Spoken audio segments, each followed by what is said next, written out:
Agkasar ni Karpa. Hey, congrats Karpa.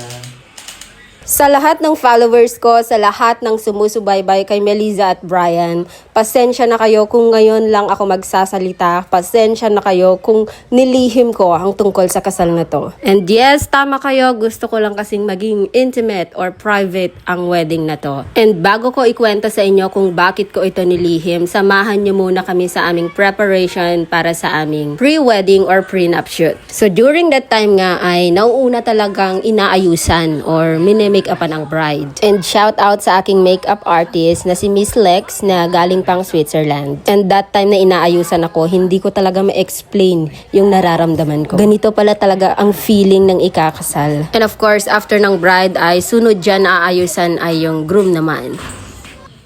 Hey, congrats Karpa.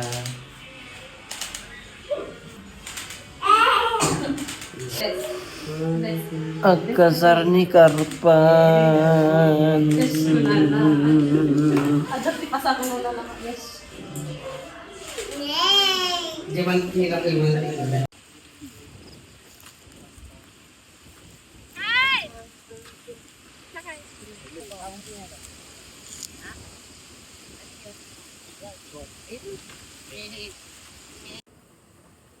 Medyo sinyalas, maala kuya.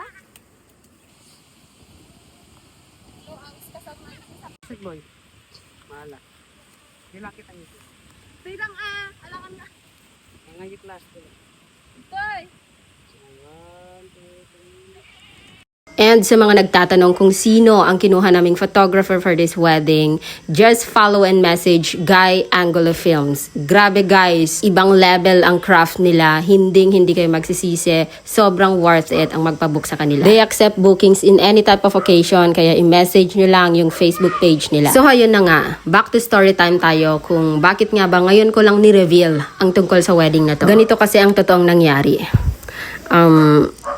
Parang hindi ko alam kung paano ko sisimulan na sabihin, pero ganito.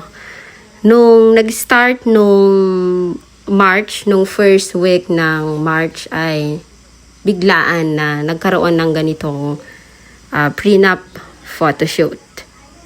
At yun nga ay hindi ako masyadong nakapag-prepare for this wedding dahil ang totoong nangyari ay ako yung naging tagabitbit ng gown trail ng ikakasal.